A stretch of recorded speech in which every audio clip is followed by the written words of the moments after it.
നിനക്ക് നഷ്ടപ്പെട്ടതിനെക്കുറിച്ച് വിഷമിക്കേണ്ട. അള്ളാഹു നിനക്കായി കരുതി വെച്ചതൊരിക്കലും നിന്നെ നഷ്ടപ്പെടുകയില്ല.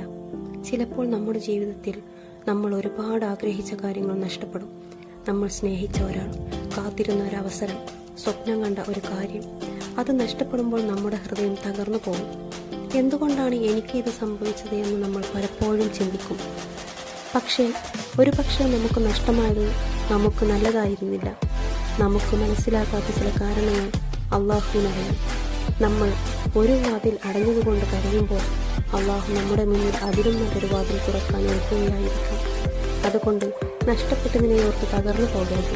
അള്ളാഹുവിൽ വിശ്വസിക്കൂ. നിനക്കായി എഴുതപ്പെട്ടത് നിന്നിൽ നിന്നും അകലുകയില്ല. നിനക്കായി അള്ളാഹു കരുതി വെച്ച അനുഗ്രഹം ആരും തടയുകയുമില്ല. ഇന്ന് നിനക്ക് മനസ്സിലാകാത്ത ഒരു കാര്യം നാളെ തിരിഞ്ഞു നോക്കുമ്പോൾ അന്നത് നഷ്ടപ്പെട്ടത് എനിക്ക് നന്മയ്ക്കായിരുന്നു എന്ന് നീ തന്നെ പറയും. അതുകൊണ്ട് ഹൃദയത്തിൽ ഒരു കാര്യം ഉറപ്പിക്കൂ: എൻ്റെ റബ്ബ് എന്നെ മറന്നിട്ടില്ല.